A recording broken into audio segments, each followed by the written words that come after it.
Hi, today I'm here with Seth Chrisman, an avid chess player. So Seth, what are some common openings in chess? So some common openings of the game. There are two very common openings coming from the white side. It's either the e4 pawn or the d4 pawn, or the king's pawn or the queen's pawn, if you will. e4 is when you move the king's pawn up 2. This is probably the most common. It comes from classical openings. Everything in the Italian variations go off of this. The more weird one is the d4 pawn, if you move the queen's pawn up 2. The reason this is so strange is, well, classically e4 has been the best move, and many defenses have been built around it. So d4 can throw off your opponents, and you might be able to catch them off guard and make them play a game they didn't want to in the beginning.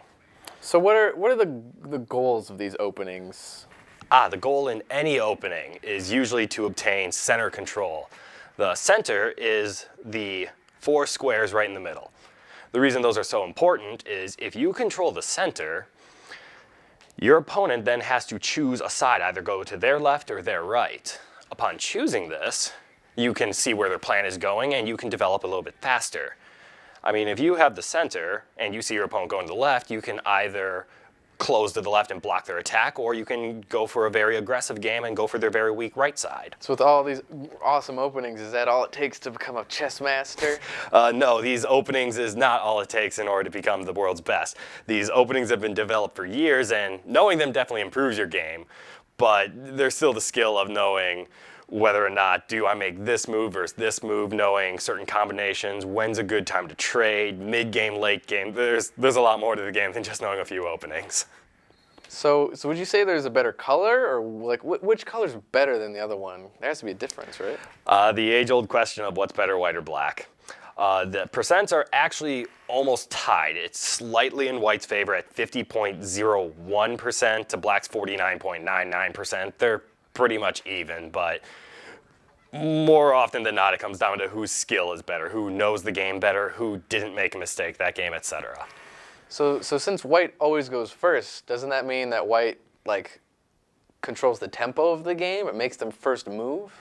Actually, that is a very common mistake to think that white controls the game.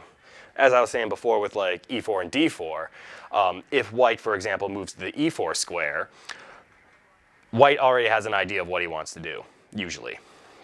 But to the e4, there are at least 6 different openings black can do. They can play the classic defense of e5, or they can play the French defense, which is actually e6. It looks a little weaker, but it's actually quite powerful. They could go for the Sicilian defense, which is c5. They can go for, the Indian defense is always one of my friend's favorites. That's where you go for b7. That's a very strange one, but the Indian defense is also common. So even though white makes the first move, it's really black's initiative to set up which opening is going to be played. Which again is why I recommend d4 as an opening, because there's not as many defenses out there to defend the d4. If white goes d4, then yes, he's probably going to control the tempo of the game. So that's all the questions I have for right now. Thank you so much for being here. Yes, thank you very much for having me here. It was a great pleasure. I'm Seth Chrisman, and I approve this message.